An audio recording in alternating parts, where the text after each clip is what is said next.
मंडळी, रक्षाबंधन जवळ आलेलं आहे. लहानपणी आपण किती भांडायचो नाही का भावासोबत. चॉकलेटसाठी, टीव्हीच्या रिमोटसाठी मारामाऱ्या करायचो. पण आज तो मोठा झाला, मी पण मोठी झाली. पण बहिणीचं प्रेम कधीच बदलत नाही. म्हणून या रक्षाबंधनला बाजारातील भेसळयुक्त मिठाई आणण्यापेक्षा घरच्या घरी स्वस्त आणि पौष्टिक बनवायचं ठरवलं. आज आपण बनवणार आहे पाकातली रवा बेसन बर्फी. मी सांगितल्याप्रमाणे प्रमाण घेतलं तर आपली बर्फी कधीच बिघडणार नाही. भाऊ पण खुश होणार. वा, काय मस्त बर्फी बनवली. 2 वाट्या बेसन आहे तर 2च वाट्या साखर घेतलेली आहे. 1 वाटी रवा घेतलेला आहे आणि 1 वाटी तूप. 2 ते 3 चम्मच दूध लागणार आहे. जायफळ आणि विलायचीची कुटून छान पावडर करून घ्यायची. 1 वाटी रवा, तो बारीक घ्यायचा, त्यामुळे बर्फी एकदम मऊ होणार. 1 वाटी तूप. रवा आणि बेसन खमंग भाजण्यासाठी लागणारच आहे. सर्वात आधी मी एका पातेल्यामध्ये 1 वाटी रवा काढून घेतला. त्यामध्ये 4 चम्मच इतके दूध टाकलेले आहे आणि त्याच पातेल्यामध्ये 1 चम्मच इतके तूप लागणार. दूध टाकल्यामुळे रवा थोडा फुलणार. तूप आणि दूध एकत्र मिक्स करून घ्यायचे. हाताने छान मऊ करून घ्यायचे, म्हणजे एकजीव करणे गरजेचे आहे. त्यामुळे टेक्स्चर छान येणार आणि रवा बिलकुल कच्चा राहणार नाही. आणि सर्वात महत्त्वाची टीप म्हणजे 5 मिनिटासाठी झाकून ठेवावे लागणार आहे. बघा किती छान मिक्स झालेलं आहे. ही पद्धत वापरल्यामुळे बर्फी दाणेदार आणि भुसभुशीत होते. कोणालाही चावेल अशी ही भुसभुशीत आणि पटकन तुटणारी ही बर्फी तयार होणार. बघा किती छान रवा फुललेला आहे. आज तर मी बर्फीवर सजवण्यासाठी फक्त बदामच वापरणार आहे. आणि बदाम खाल्ल्याने बुद्धी वाढते ना. मला तर वाटते माझ्या भावाला थोडीशी गरजच वाटते, म्हणून विशेष ही बर्फी बनवत आहे. सर्वात पहिले गॅस पेटवला. गॅसवर कढई ठेवली. 1 ते 1.5 चम्मच इतके तूप टाकले आणि यामध्ये टाकणार आहे आपला आधीच मुरून ठेवलेला रवा. रवा छान मंद आचेवर परतून घ्यायचा. रवा भाजताना असा खमंग वास सुटतो.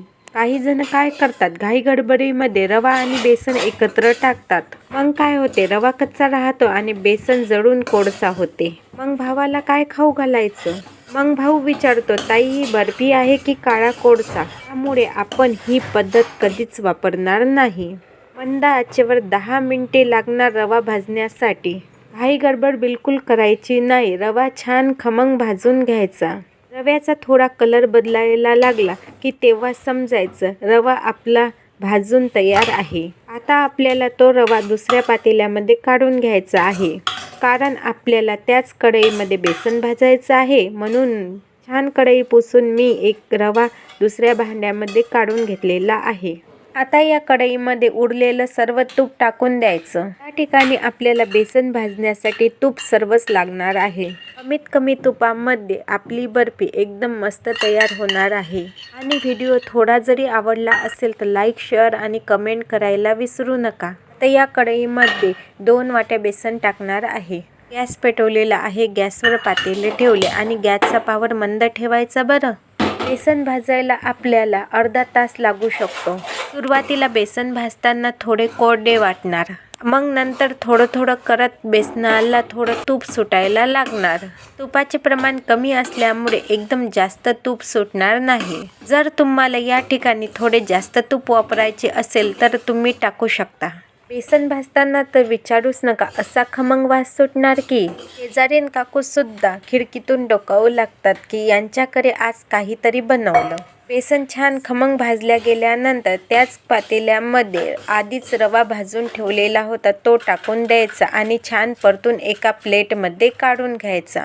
कढईला थोडं जरी चिपकलेलं असलं तर सर्व पुसून छान काढून घ्यायचं. आता या ठिकाणी याच कढईमध्ये 2 वाट्या साखर घेणार आहे. आता हा सर्वात महत्त्वाचा टप्पा आहे बरं. हा म्हणजे पाक आणि बर्फीचा खेळ. आणि 2 वाट्या साखरेसाठी बरोबर पाऊण वाटी पाणी घ्यायचं. जर तुमचे पाणी जास्त झाले तर 1 तारी पाक व्हायला वेळ लागणार. गॅस पेटवायचा आणि गॅसवर पातेलं ठेवायचं. साखरेचा अंदाज चुकला तर बर्फी चिकट होते किंवा ती लाकडासारखी कडक होते. पण घाबरू नका, हे प्रमाण एकदम बेस्ट आहे. साखरेला पूर्ण विरघळू द्यायची. पाकाला छान उकळी येऊ द्यायची. आणि महत्त्वाची टीप म्हणजे एकदम गॅसचा पॉवर मोठा करायचा नाही. आता त्यामध्ये विलायची आणि जायफळची पावडर करून टाकायची आणि छान सर्व मिश्रण मिक्स करून घ्यायचं. पाण्याचे प्रमाण एकदम बरोबर असल्यामुळे एकतारी पाक लवकरच तयार होणार.